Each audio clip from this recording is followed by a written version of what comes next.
There we go. All Hi, right. everybody. So, Michael Teoli, this is your first Instagram Live, right? Yeah, I don't think I've done one before. So, welcome to Instagram Live, and welcome to my page, I guess, Thank- and whoever's watching.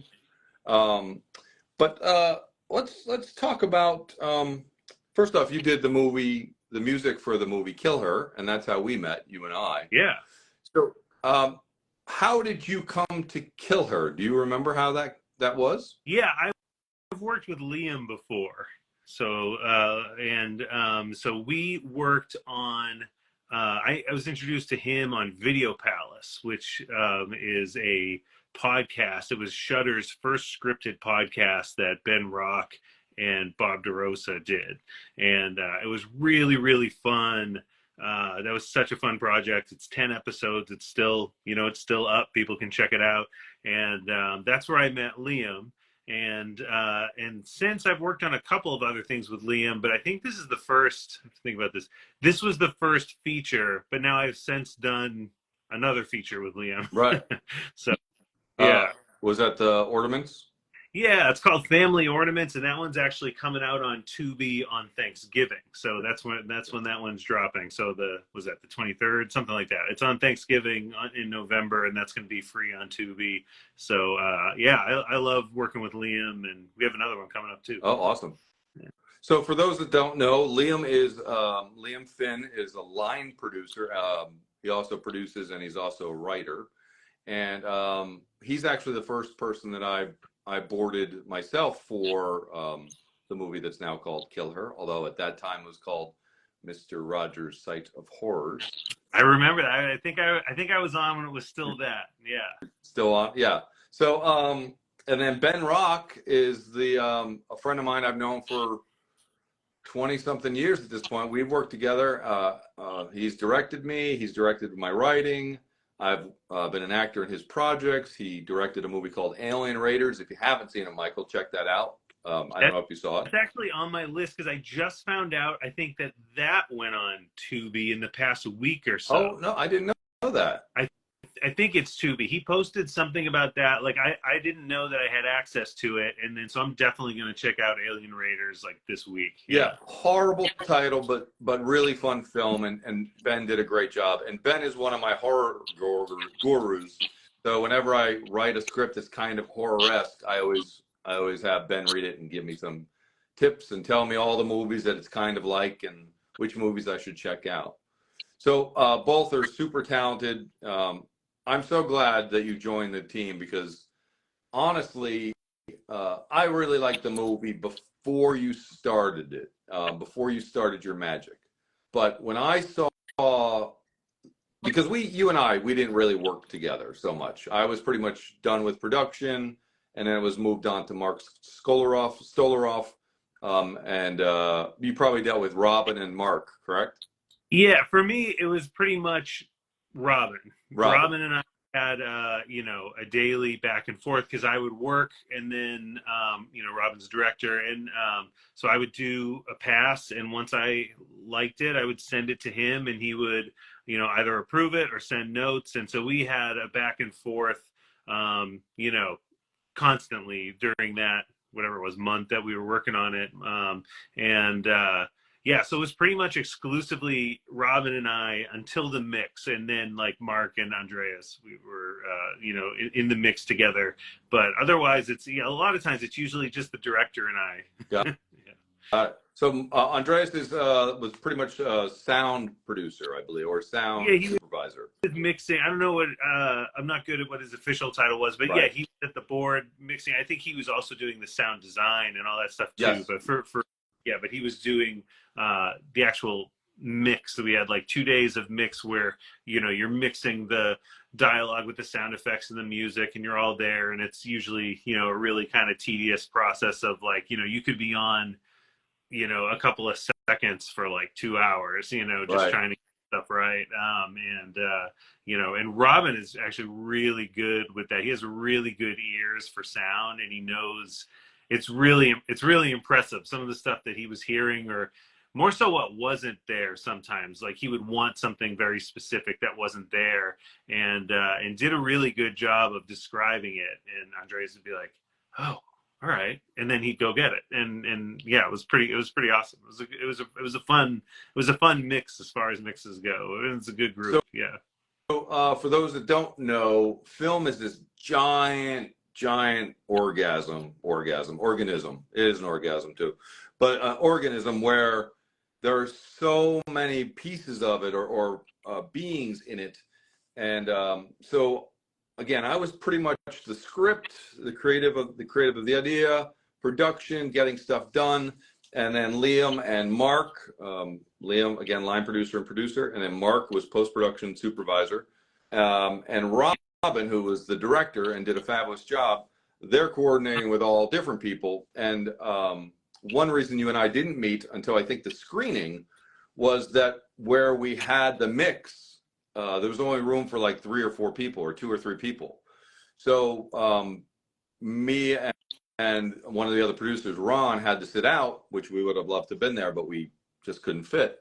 I find, You know, I find that most of the time it's just, you know, I don't know, sometimes you'd have a producer there, but I think a lot of times like it's kind of just the director, and then like someone from each department, like the, you know, basically like the composer, the sound effects person, if the sound effects person's like different than most of the times, or not most of the time, some of the times it's different than the person actually mixing, but sometimes they're the same. So usually it's a pretty small crew. I've only been in a few when there's been like a producer outside of like Mark. Like Mark was kind of sitting in that producer's chair, kind of. Exactly. He took that over in the post. Yeah. And Andreas, I didn't meet until we did ADR, again, because he was working with Robin, he was working with Mark, and there's only so much everyone needs to do, and everyone kind of has their own job. Yeah. But anyway, what I was saying is I thought the movie was really good until I saw your music added, and then I thought the movie was excellent. Awesome. And I can remember the whole movie was better and heightened, which it's supposed to be. But when we got to the end finale scene and your music came together, and I'm going to get some words wrong as I always do, but the way you sort of integrated Arthur's music, it felt like an opera had come together, like the climax of an opera. And here's this fun horror ending to a suspense thriller with comedy undertones, and yet this sort of operatic feel of music, and it all fit. And I think I clapped. I literally think I clapped watching a film that I had seen many, many cuts to, that I'd been living with for 2 years because I wrote it and was in it and acted. And I felt emotions that I hadn't felt before watching that same project. So cool. I guess whatever that makes you think of, or whatever, however you want to comment on that, but also, can you explain that operatic ending? And before you do, I just want to say for everyone, we're talking to Micheal Teoli. He was the music composition or composer for KillHer, the movie coming out October 20th. And it'll be at the Laemmle Theater in Santa Monica and the Gateway Film something in Columbus, Ohio. I'll put that in the details. And it'll also be, it's available right now on Apple TV for pre-buy, but it'll also be on all video on demand platforms October 20th. So the finale, how did you come with that, and what went into that brain-wise? Yeah, well, I mean, it's just such a heightened emotional, you know, point in the film where just, you know, it's this build, right? The whole movie is this build. It's building to this moment. And it's one thing is that when the action happens, the last cue, or like a couple of last cues, there's this pair of cues that are each like 7 minutes or something, and it's only not 14 minutes because there was like a moment of silence that we wanted to have in the middle, but it's just all of a sudden there's just all this music. So you've had this whole film of themes that you've kind of built, you know, that we've built, and now there's that full palette that we have to choose from. So now themes are coming in and out and happening in different ways, and also just the most actions happening. Like you know, everyone will know when they see it, but like the third act of this film is a party, and it's just, you know, there's so much going on, and you know, there was just so much fun there to support. You know, there's a lot of yeah, just a lot that need. I don't want to give anything away. So like, it's there's a lot there to play with, and we could use different musical styles because there's been a lot of different musical styles that we've used throughout the film. Right. But now it's like, there's no holding back anymore. We can use, everything. And so yeah, I think that's just kind of how that happened, is just because it's such a massive piece. There was just a lot of elements going into each other. Where earlier on in the film, there's some tracks that are, they're serving everything. All the music is always serving a purpose. Otherwise, it shouldn't be there, right? That's Right. when we're trying to figure out, you know, where there should be music. The question is always, what purpose is the music serving? Like, why is there music here? And if you can't answer that, there probably shouldn't be music there, right? So I always tell people it's my job just as much to figure out where there should be music. It's also my job to know when there shouldn't be I music. like it. Yeah, yeah, and so there's some points, because I was listening to the soundtrack recently because the album dropped on Spotify, so that's available if anyone wants to check that out.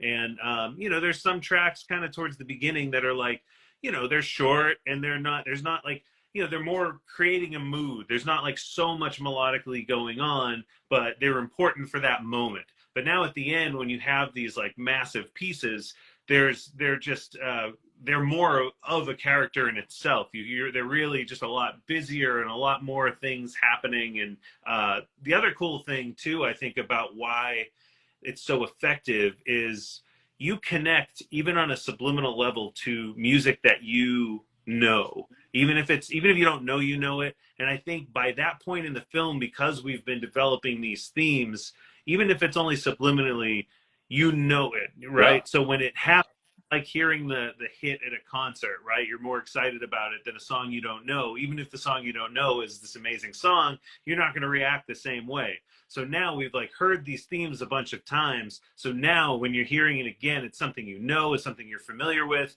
and it's happening at these heightened moments that more often than not are really fun, at the end. So I think that has a lot, to do with it. So you mentioned something that I was going to bring up, is that your music for this movie is out and it's available for the public to listen to and to download.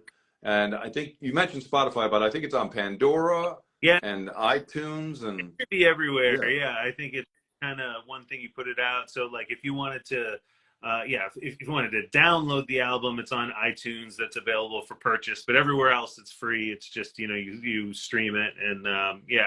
So And building on that, it's also available to use on our Instagram. So whenever I post an image about the movie, I can tag your music, and it's on there, as well as TikTok, I believe. Correct? that's right. Yeah, So yeah. that's And that's it allows awesome. scroll too. Like if you want to find a specific moment, that you can do that as well. I think it lets you like drag the bar to Yes. where you want Yeah, to you can like. adjust it. Yeah, Yep, back and forth.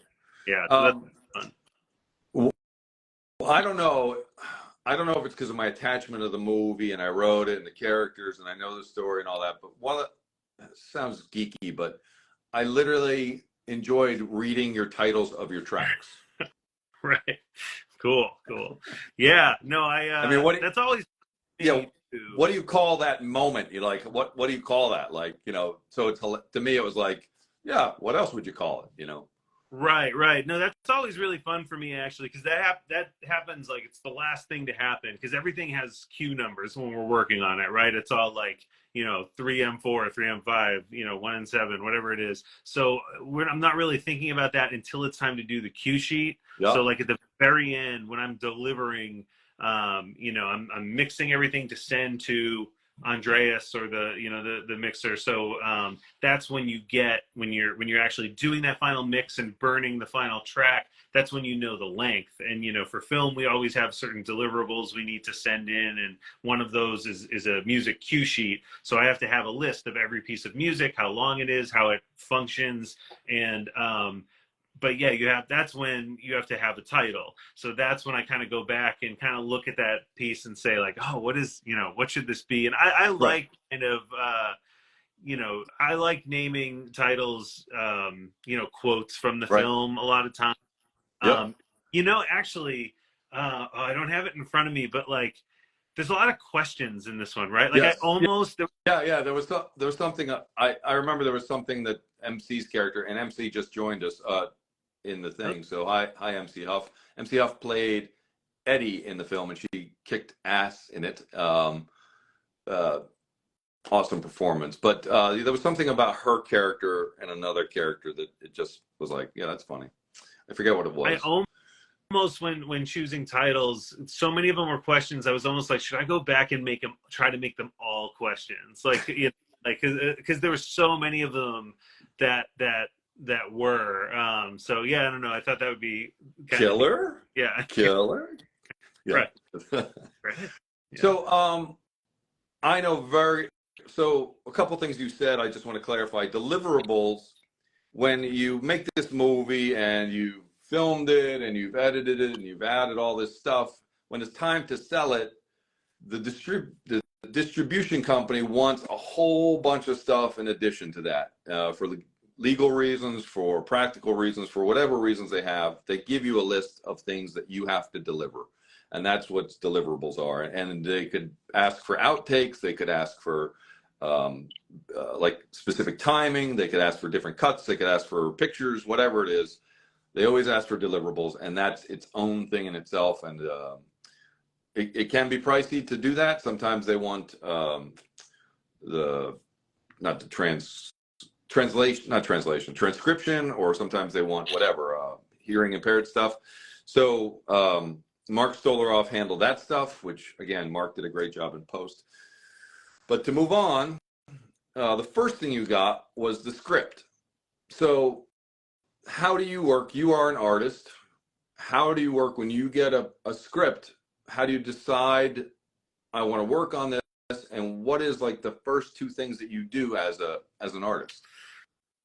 So you might not like my answer to this, but so I am not big as a composer on script, because the script doesn't tell me much. To me, everything is visual.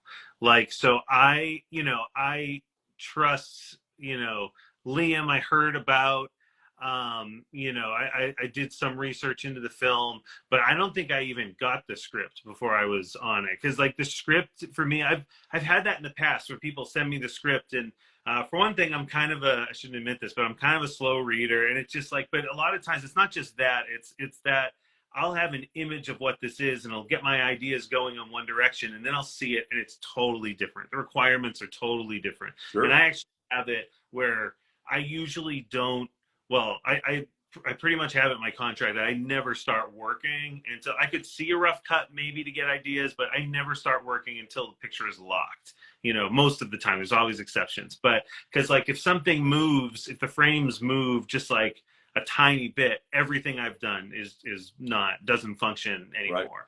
Right. So for me, it's just I am very influenced and inspired, I should say, by picture, because that tells you exactly what needs, because music's all pacing, right? I'm augmenting pacing, but music's also fixing a lot of things too, right? Like, so if pacing needs to speed up or slow down or whatever, music's going to do that, and you just can't get that, or at least I can't really, from script, because it's all how is it shot.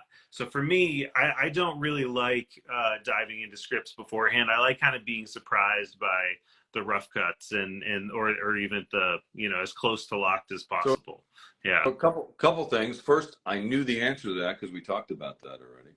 Oh, we did. We did. Yeah. But I wanted other people to know. Right. Secondly, when Micheal says when the picture's locked, I don't want to talk down to people, but I know not everybody knows everything. So picture lock means basically this is the way it's going to go. It doesn't mean that all your effects are done. It doesn't mean that the sounds are all done. You may continue to do additional dialogue recording, but the frames are locked. So the timing is pretty much set. And so it's all about the cut. So like a lot of times, the color's never fully there. Right. The effects sometimes aren't there. the sound is changing, and that's something that can be challenging too as a composer, because I'm also trying to fix, I'm trying to make that moment work sound wise. That's like literally what I'm doing. So like sometimes, I was on a project recently where it wasn't communicated to me that the sound was all temp sound, and it's like, and it was fine because like what I had obviously worked with something, and then the sound department worked around my score. But like if there's something that's not perfect with the sound, like I'll try to fix that moment, right? So if sometimes it's hard when it's temp sound, because I don't like, I might work extra hard to like fix, because this sound effect isn't really great, so this moment isn't really great, so I'll like have the score, maybe I'll put more scoring in there to kind of cover that moment. Whereas if it was like an awesome sound effect at that time, that might not need that musically. So it's always, I like it when sound is kind of closer to what it's going to be. But sometimes, like I said, this last one I did, or not last, a few films ago, like everything was temp, so with sound. So it's, it can be challenging that way. But yeah, but the main important thing for me is that time code's not going to change. Sure. Yeah. Right. And then we also know someone else in common, and that is you worked on the movie Division. That's right. Yes. Yeah. Division's fun. Yeah. With Jamie Andrews, and who just wrote a book. It's a book. Oh, I didn't know that. But yeah, and Jamie knows Ben as well. So it's interesting how you work with people and you retain them in your world, and how those paths cross. And I talked to Jamie several times before starting the movie, which eventually was called KillHer, just to be like, hey, I know you're working on a movie. How did you do this? And then your name came up a few times when we were talking about composers. We listened to a bunch of different composers' music. And honestly, from where I sat, it was really hard to listen to 10 different, I don't know how many we listened to, it wasn't that many, but maybe 5 different composers' music, and be like, yeah, that's the person that's perfect for this movie. Because it was disconnected from picture, and it's like, yeah, it's music. Like, I don't know. So that's hard, from my seat too, where like I try not to I hate demoing, because like sometimes, especially for younger filmmakers or like newer filmmakers, where people don't always get that, like, I don't know, they want you to send something, and I want to take the time to make it perfect for your film, because I always tell people, like, I could score a scene 100 different ways and have them all be right to someone's vision. Right. And a lot of people are asking you to demo. It's like, okay, so like, but there's no communication really with the direct. It's not like you can have this back and forth, or like, to find out really what they want. It's just like, give me your first impression, and it's like, I could do this a whole bunch of ways. And like, and also like, it's a similar thing, like you're saying too. It's hard sometimes when you're just listening to music and you don't know, because it's not fitting that. So like, I don't know, I always tell people just to kind of listen to the examples of my music as just like listen for like the quality, and then just kind of, I guess you just have to kind of trust that, like, I feel like I can do any style, and adapt to anything. It's just, because I think sometimes people want you to send them something that you already have, that's like, yeah, send me something like this so I can, like, I just had this happen with someone recently where they're like, send me this thing, and it's like, well, I haven't been asked to do that specific thing before. I absolutely can, but I just, I'm not gonna, do it without pulling the trigger, being on the job. Sure. So, so, and it's like, oh, well, if you haven't, and I didn't hear from that person again. It was just like, that's weird. So because I haven't been asked to do that before, you don't want to ask me to do that. I don't know. It can be kind of funny, but yeah, no challenge. I was on the phone with Ben Rock, bringing his name back. Yeah. And he said, I know who's doing the music to your movie. I said, you do? He said, yeah, it's Micheal Teoli. I've worked with him a lot of times. He said, and it might not be true, but he told me that you guys were talking on the phone and you were telling him about this great movie that you were working on. It was so much fun. And he was like, he's never told me this about a project. And he said, and then when you started describing the movie to him, he was like, are you talking about Tom Quiche's script? I remember this moment, and it wasn't on the phone. It was in the water in Hanson Dam. There's that Hanson Dam recreation center, or is that water play? And I was taking my kids, and I didn't know he was going to be there. And it was literally one of these moments where I was in the water with my kids, and Ben like came up out of the water, and my hair was longer at the time, and it was wet, so he didn't even recognize me at first. Like he was like, and it was this, and I just remember that conversation because I was telling him like in the water at Hanson Dam, and he's like, are you talking about KillHer? And he's just like, yeah, he's like, my buddy Tom wrote that movie. Yeah. So yeah, no, that was a funny moment. Yeah, for sure. So we'll wrap up, but I love having you on. I love talking to you about this stuff. I love talking to you about it at the premiere. But if you were to plug KillHer to someone who hasn't seen it yet, and you've seen it twice live, is that correct? I think I've seen it 3 times. Yeah, 3 times live. The two, yeah, because when we did Screamfest, the first one sold out, Yes. So none of my friends had tickets. So like I had a number of people there the second night, and then I went to the one recently. Valley Yeah. Film. Yeah, so I went to that one because I wanted to see everybody again, and yeah.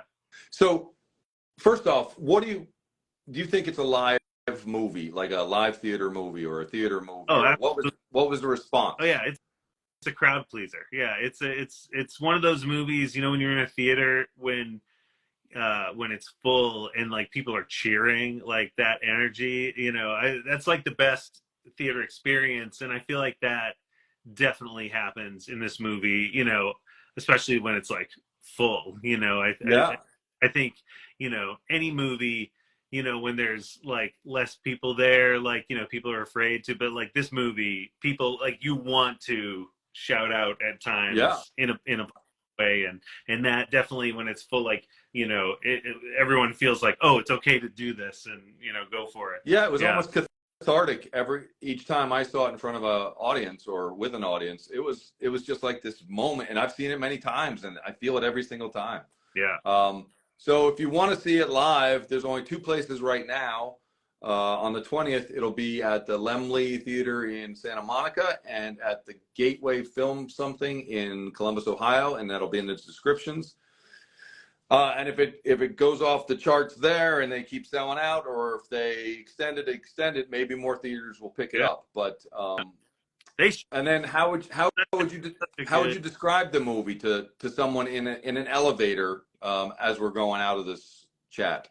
So I always tell people with this, it's just the main word is fun. It's a really fun film, and for me, like I'm a big horror guy. I'm a nerd, so I keep track of the horror / Halloween movies I've seen, and I just saw my 575th one. Wow. So I think I'm, so and I love all kinds of horror movies, but like this is the perfect kind of horror movie that like you always want, especially around the season where you can have friends over and you just want to put on something like fun. You don't want something like bleak, or like a lot of those horror movies now that are just like super dark, which I like some of those too, but like when you have friends over and you just want to have a good time, like together, this is like the perfect film for that, to get into the mood of the season. I feel like it has everything you need. It has that like nostalgia kind of 80s kind of camp element, but but in modern day with a modern twist, with it's very kind of Gen Z in a way, with the actresses and whatnot, and I think it's just super fun, and it has that the gore that you want to keep it a horror movie, but it also has so much humor in it that people who don't like gore and don't like horror movies will also connect to it. And I think my wife kind of put it the best way when she saw it. She was like, it's like the 80s camp horror version of Bridesmaids. and you know, and that's kind of, so she felt like, you know, there's some horror movies, you know, that I feel like you can't tell all your friends about, right? You Right. can tell your horror about. This one you can tell kind of everybody, all, you know, adults obviously, but like you know, about where yeah, it's super fun. It's a party. You're gonna leave feeling good. You're not gonna leave feeling like, you know, like Yeah. scared or just, you know, it's just, It was designed to be a roller coaster. There's a little bit of a setup, but then once you hit that hill, it is a party. yeah, So, it's just, there's so many fun yep. characters, you know, and you know, I feel like there's a lot of characters who like steal the show at different times, and you know, so that's, and yeah, and you wrote like amazing one-liners. Like I really, I selfishly, I want this to be a big hit only because like I need the merch of the, like, you know, there's so many awesome one-liners that I just feel like need to be like on a shirt, and Yeah, you know, it's just, I hope that happens, you it's know. fun. So yeah, It's fun. Well, Michael, it's been a pleasure chatting with you on this, yeah, working with you on that. I hope to work with you in the future. I've told you that several times already. yeah, So, and thank you for braving Instagram Live and saying hi to everybody. for And sure. last thing we'll say is, where can people find you? And one more time, where can they find your music? Yeah. So let's see. So me, you can always find me at michealteoli.com. Nice and easy. You know, if you want to get in touch there, I have a Micheal Teoli Music Facebook page as well. And yeah, the album, so KillHer original score, is on Spotify, Pandora, Apple Music, all streaming for free. You can get it on iTunes as a download. Obviously, the film's coming out on the 20th.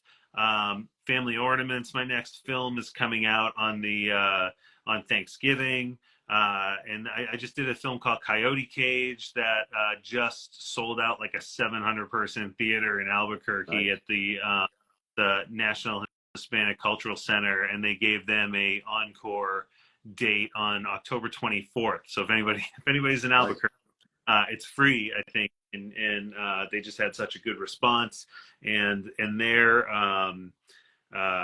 yeah, they don't have distribution yet, so people need to see that too, and hopefully that they can you know, get some good luck on that side too. So yeah, yeah. Well, super. Thank you very much, Michael, for making time. And I will see you I on love talking. Friday the 20th. I'll Yep. see you at the movies, right? Yeah, Th- yeah, no, I'll be Thanks, Michael. I'll talk to you later. all right. Bye bye. Thank you. Bye. Thanks.